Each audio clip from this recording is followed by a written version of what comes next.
Hey, Metro North Church family. This is Tom Wood, your church's founding church planter.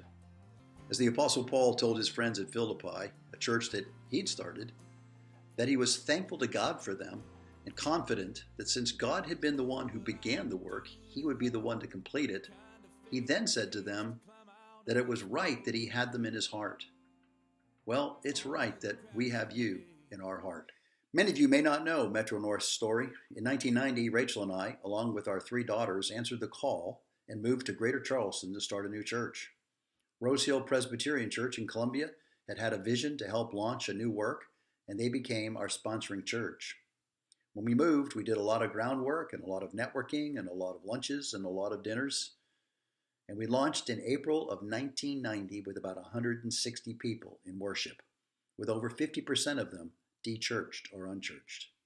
You know, one of the reasons I have you in my heart is like a father naming his child, I got to name you Metro North. Over the next 3 years, we worked to build an intentionally outward-faced church that was a deep expression of the grace of our Lord Jesus Christ.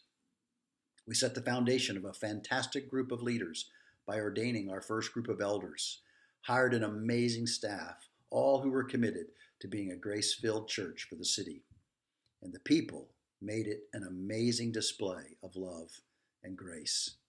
Focus groups were formed, and in that, relationships were strengthened, and the grace of God was deeper.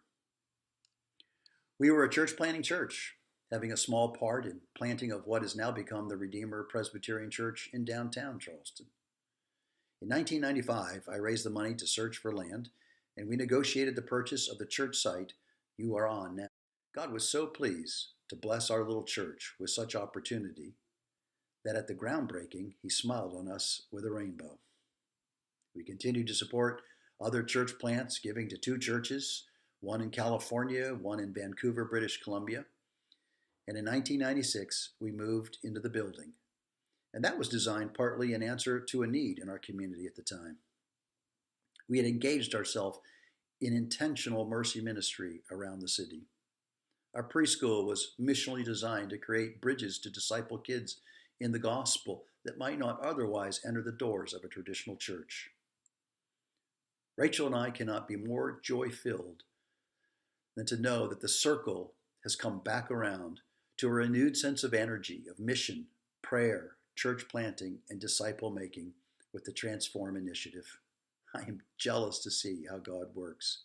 He sure is busy. So now is the time to enlarge the facility so that the gospel's influence can be multiplied. The decade of our lives in the early formative years of Metro North is one of the highlights of our ministry. It transformed us. We appreciate greatly your partnership with us in the gospel at CMM. Please be generous in the Transform Initiative so that the fame of Jesus might be made known among the nations and in Greater Charleston.